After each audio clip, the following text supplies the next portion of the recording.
When the only constant in life is change, you need to be ready. This is the Man-Made Survival Show.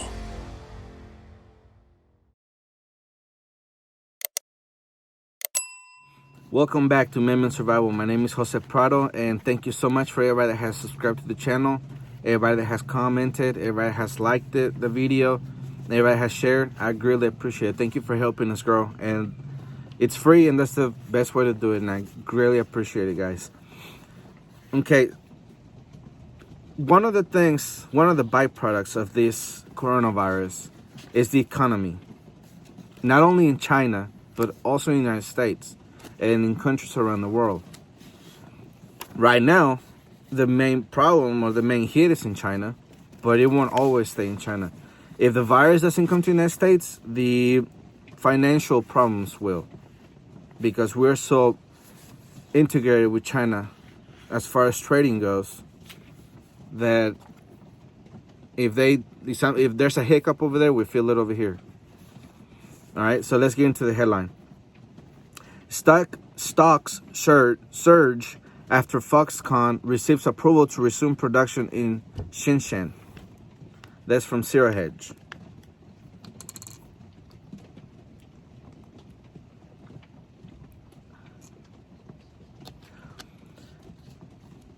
So Foxconn, that's the people that create the iPhones. So if you're using an iPhone to watch this video, or you talk on an iPhone, you own an iPhone, or whatever the case may be, you are using it, and it comes from China. It comes from here. Now, the production had completely stopped. And as far as they're saying, it still stopped. It was just, they're trying to give some relief, because Apple, I'm sure they're over there talking to their people and saying, hey, you gotta at least let them go back to work. But would you really go back to work? Let's say you were there, or let's say it was here. The coronavirus was here, as bad as it is in China. And they call you and they say, hey, Bob, you gotta come to work, man. Will you go to work? Now, you gotta think. Your power's still on, your internet is still running, and that bill is gonna come at the end of the month. Do you have enough money in the bank for you to be able to pay your bills for a month or two without having to go to work? A lot of people do not. Most of the country do not. In the United States, that's what I'm talking about. Now, you got to think, do you have the money right now in the bank? If there was to happen, you couldn't go back to work, and they call you and say, hey, we need you to come. Will you risk your health? Will you risk possibly dying because you got to go back to work? So a lot of people in China are not doing it. Here's another headline. For markets, just one thing matters. Did China go back to work today or not? And that's what I'm saying. Because without production, there's no sales. There's no production, there's no selling. There's nothing. There's no money moving. There's people, there's owners right now in China asking for billions in loans, because their people haven't gone to work, I don't know, maybe in a week or two. And they don't even know how long it might be before they do go back to work. It has been said that this coronavirus in China is not going to peak until after April or May. That's another 2-3 months without working. So a lot of these people are going to go under because they just simply can't afford it. And I don't even know if China's making these companies pay the people. I don't know. If you guys know, then let me know. Here's another one. Chinese economy collapses and stops because of coronavirus. This from Pravda report. Oil suffers, which, petroleum. 80% of manufacturing is closed. Cruise industry is suffering big time. There's travel bans. The stock market is dropping. They're injecting so much money just so they can keep it afloat. And 90% of exports are closed in China. And the Chinese economy is 17% of the world economy. 17%. And that's mainly here in the United States, because they buy a lot of our debt. A lot of our debt they own. So what if China sees this as an opportunity on calling their debt and say, yeah, buddy, I need my money back. We do know that China has tons and tons of gold, but they were reserving it for Russia and China were reserving it because they're working on their way to get rid of the SWIFT system. And if you don't know what the SWIFT system is, that's the system that allows countries to trade in dollars. And if you're not in that system, you can't trade. I know it's crazy, right? But you can't trade. So the point is, this can bring the economy here in the United States to its knees also. Unless we find ways to go around it and quickly, you're going to feel it in your pocket. You're going to feel it big time. Especially if the infection comes to the United States. As I mentioned in the previous video, there's 11 military, or they're preparing 11 military quarantine centers. I'm going to read the headline on this one again. Military preparing quarantine centers for coronavirus patients in U.S., the Pentagon says. This from MiamiHerald.com. 11 military bases near major airports in the United States are setting up quarantine centers for possible coronavirus patients. The Department of Defense said, just in case, they're doing it, which is crazy because as far as the government knows, we know there's no coincidences. All right, so the new quarantine centers will be in Hawaii, Illinois, Texas, California, two in California, one in Georgia, in Atlanta, New York, Washington, D.C., in New Jersey, and Michigan. So if you live anywhere near these, then you should get ready. Because if they bring people in from that area, it could get out. A lot of things can happen. And if you live around there, I suggest you get out. Well, not get out as, move. But you should get ready. This is why you need a bug out location. All right, so let's talk some preparedness for a second.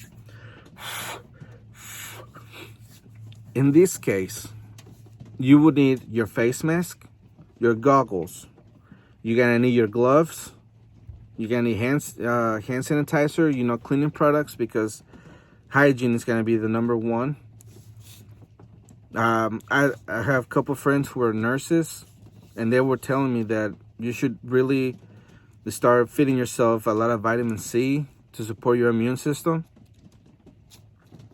You need to have one of those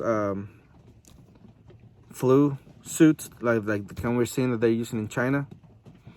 You gotta have your food and your water ready.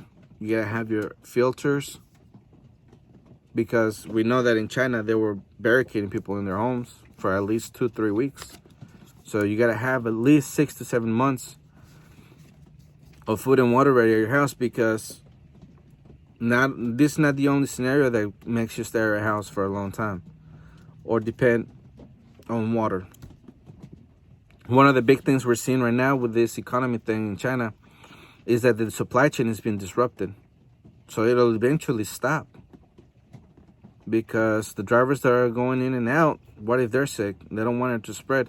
And when Shanghai or Shenzhen, one of them went to lockdown, people freaked out and they fled to other countries, and they went to Hong Kong and everything. And there's panic buying in Hong Kong. There's panic buying in Singapore. There's panic buying in the United States. So it eventually is going to run out. I mean, we know the masks are completely sold out for the most part. If you can find them, then that's good. That's good. You got to have a lot of them. You got to have your stuff ready. It would have been better if you had your stuff ready before anything happened, because as the videos we've shown, you're going to have to run to the store and fight with everybody in there. There's been fights in China over food. People in the grocery store in the line, they've been fighting. So it does happen. The survival aspect of these scenarios is very real. The things that we talk about, that you gotta be prepared so you're not caught in the store fighting over a can of peas. It's real. It's happening. Like I said, what's happening in China right now, as far as studying it goes, it's a perfect time. because you can see real time how the food supply chain collapses, how the governments act, how the people act, how the stuff runs out of the stores, how the healthcare system can collapse very easily, how the government can collapse very easily. Maybe we don't get a coronavirus in the United States, but what if the economy goes down? What if all that debt that we have finally comes down? What if so much quantitative easing doesn't do anything anymore? That day will come. And it might be triggered by China. We don't know. But it's going that way. So are you ready for those things? Because you should be. But okay. Again, thank you so much for watching the video. Thank you for liking it. Thank you for leaving your comments, for subscribing. Thank you for helping us grow. Please continue. Help us get to 1,000 people, and then 2,000, then 10,000. That way this information can get out. If we can prepare today, we can save a lot of people later. And one of the things before I leave, do not be selfish in your preparedness.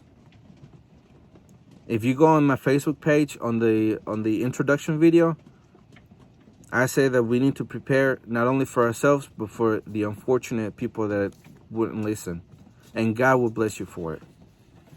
Let's not be selfish. I'm not saying you need to parade what you got, but in those days, there will be organizations that will distribute the food and the water, that will ask for people's help, and that could be your opportunity to donate something. So do not forget about those people. But for one, they're probably unfortunate to where they cannot afford more than a lot of families are living from check to check, pay to pay. Maybe they cannot afford to stock up on a little bit of stuff because they can't even take a sick day because they couldn't afford it. For those people, that's who we gotta help out. There's people who are homeless. They need help too. All right, so don't be selfish on your prepping. Reserve a little bit for donation. From where that day comes, you can give that as an offering to the Lord, or you can just be the Good Samaritan and help somebody out. But anyways, thank you all for watching this video. Subscribe, share it, and thank you so much. And please always be ready. The Man-Made Survival Show.